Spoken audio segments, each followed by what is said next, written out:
In case you didn't hear it, there was an interesting comment by RFK Jr. in a speech he made after being confirmed as Secretary of Health and Human Services. Here's the part I'm referring to.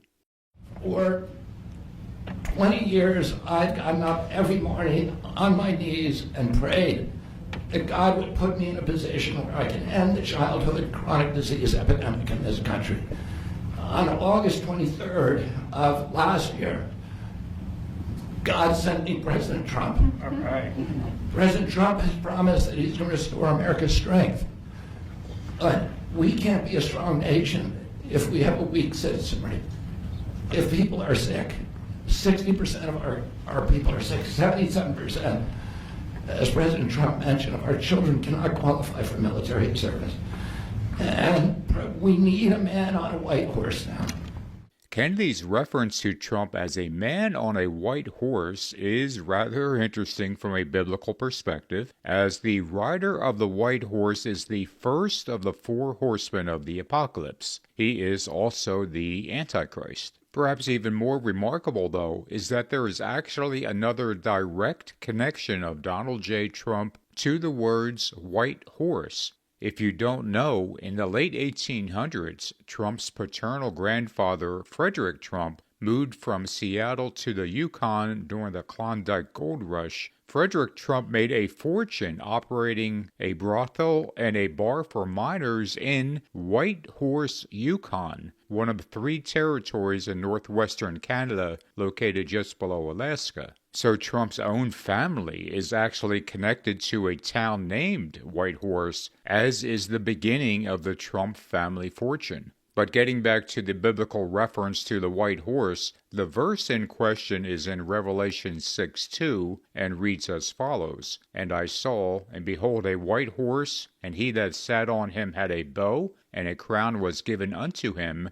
and he went forth conquering and to conquer." Again, this particular rider of the white horse is the Antichrist. Now, some Christians think that the rider of the white horse in Revelation 6 is Jesus, since he is described as riding on a white horse in Revelation 19. However, these are 2 different figures, and here's how we know. The rider of the white horse in Revelation 6 is given 1 crown and goes out conquering on his own. Compare that to the rider of the white horse in Revelation 19, who has many crowns, and the armies of heaven are with him.